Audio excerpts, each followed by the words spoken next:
Now, folks, I don't want any reaction from you, please, for the next 5 minutes. But I'm on a mission from heaven.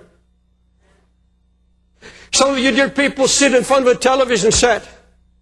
And now the fornication mentioned here has nothing to do with sex. The fornication here and the food that is offered to idols has to do with the message that you eat. It's what you eat, the sound that you hear from these men, prosperity preachers, who will take any last dime from a widow. You hear this. The fornication caused them to fornicate means that you give yourself. You sit under their teaching. You sit under their message and you feed on this. And you become a part of this. It is a bonding. It's a yoking of the flesh. Flesh to flesh. Spiritual fornication. And some of you come to this church and you hear a pure word from God. And sometimes we don't know why you don't grow. Some of you have heard the message sitting here for 10 years and you haven't grown. And the reason is because you have been sitting, listening to somebody on television feed your soul all of this stuff, all of this fornicating stuff that comes from the very pits of the wicked one. How many of you have slipped away when these evangelists, you've heard the pastors with tears stand in this pulpit and beg and plead with you that you have discernment. And here's what Jesus is saying to this church with good people. They're not backslidden people. They're wonderful people that give you anything. They're loving people. They have faith. But they have this little attraction for the big show. They've got this attraction. There's something inside saying, oh, you've got to hear this man. And I see people come, they want to hand me tapes, and I'm thinking if they're handing me tapes, how many are they passing around the church? Be careful, saints. To say it with love, be careful. Anybody brings you a book or a tape or anything from any evangelist, television or otherwise, bring it to the pastor and get it checked out.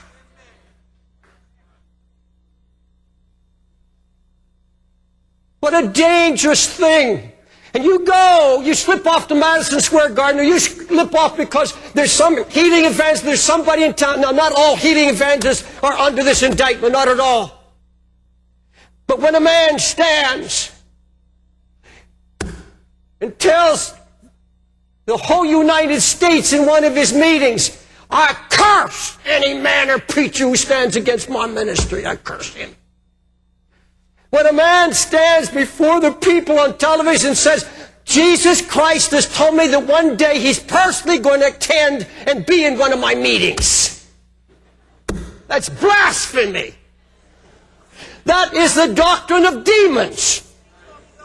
And yet you sit there and you say, this sounds good, it looks good, it looks like people are being healed, and you are being fornicated with. You're into fornication, spiritual fornication, because you don't have the discernment, because you see the big show. And one recent evangelist that was here, I get a call from a pastor who worked with him. He said, Brother Dave, you should have been here this morning. God came down and we raised $2 million. I said, I don't want to talk about it. He said, well, he wants to talk to you. I said, I want to talk to him. And we are under an obligation before a holy God to warn you. And I say it with tears and brokenness. There's a lack of discernment all over the body of Jesus Christ. And you've been better taught than that. You've been better taught. Folks, they're in and out of town. We're here. And we stay with you through the tears and the brokenness. We stay with you. I've been here 16 years now. We don't have any plans of running from you. We're shepherds. Folks, hold it.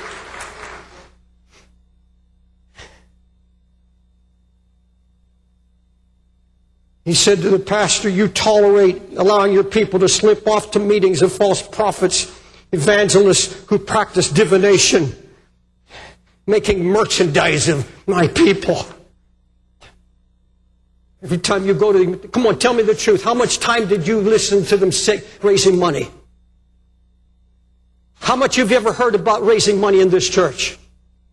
What did you hear today about raising money? You didn't hear a word. We trust God for our money.